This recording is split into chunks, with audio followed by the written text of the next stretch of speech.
to talk about graphing trig functions, the parent functions. So this should be a pretty quick video that just explains the ones that you should have memorized. These graphs really are coming from the unit circle, and we're transposing them onto a XY plane. So we're going to talk about sine, cosine, cosecant, all of them basically. What we're going to be doing is we're making the angle measure the x-axis. Here, I'll do it this way. The angle measure will be the x-axis, and the trig value will be the y. And that's going to turn into some pretty cool graphs. So we're just going to graph one period of each of these trig functions or so you can see what they look like. And if you think about one period as how long it takes for the pattern to repeat, for sine, cosine, secant, and cosecant, the period is 2 pi. So I'm going to draw my graph out to 2 pi and just split it a few times. And you'll recognize those measures from the unit circle. All right, and then since the unit circle is from 1 to -1, and I'll put a negative pi over 2 back here just for fun. All right, so first we're going to do sine and cosecant together. So sine, if you think about sine's value at the beginning, the first point on the unit circle is 0, 0. And as you go, these are the points you'll get. So at 180 degrees, the value of sine is again 0. At 270 degrees, the sine is -1. At 2 pi, the sine is back to 0. And again, backwards, at -2 pi, the sine value is at -1. So backwards 90 degrees. So we'll get this cute little curve. Mine is obviously not perfectly drawn to scale, but this is the parent function sine curve. We're going to manipulate this in a couple different ways, but this is the parent function for sine. We also have cosecant, which is the easiest way to do it is by using the sine graph. So for cosecant, we actually have asymptotes at all of these places where the value of sine is 0, because where the value of sine is 0, that means that the numerator was 0. The value of cosecant is undefined because the 0 moved to the denominator. So what we really have is this funky looking guy that comes off the top of cosecant.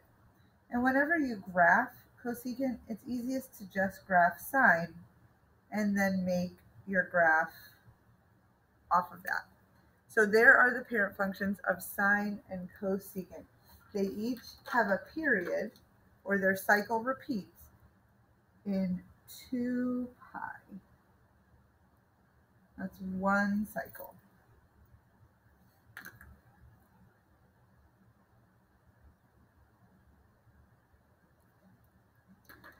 All right, now you do need to basically memorize this. You can pull it off the unit circle at any time, but you do really need to have it memorized because you need to be able to move it around by using these kind of base 5 points. Let's look at how cosine and secant are the same and how they're different. Again, the period, or the time to repeat one cycle, is the same, 2 pi for secant and cosine.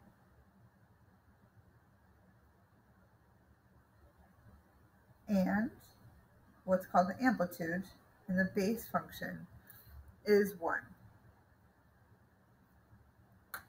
All right, so cosine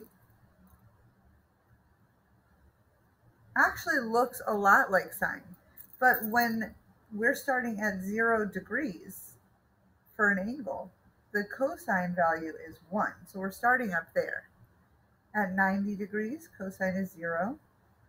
At 180 degrees, or pi, we're at -1.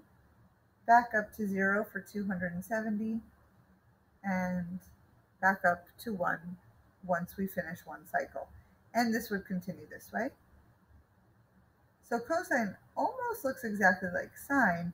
The key part for cosine is that you understand that it starts on the y-axis, not at the origin. So that's cosine.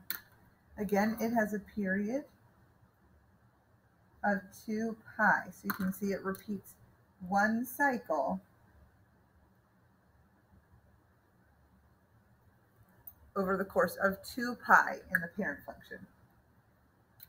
For secant, its reciprocal function, it's going to work the same way as cosecant did with sine. So anywhere that we hit the x-axis is going to be an asymptote.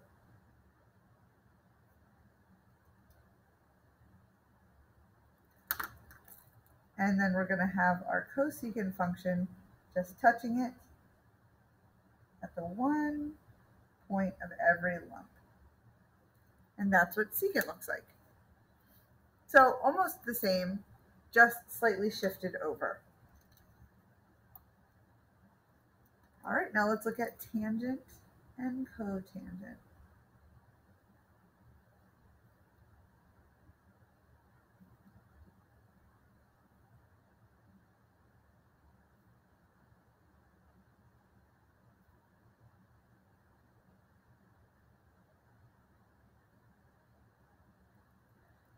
All right, so here we have, oh, you can't see it, another graph. And again, using the trig functions from the unit circle, you would know that tangent is undefined at pi over 2, because remember that's sine over cosine, and at pi over 2, cosine is 0. And so the interesting thing about tangent that is different from sine and cosine is that it only has a period of pi. So it repeats every pi degrees. Let's write tangent here. And it looks very different. Tangent looks like this. It's up, down, and curves.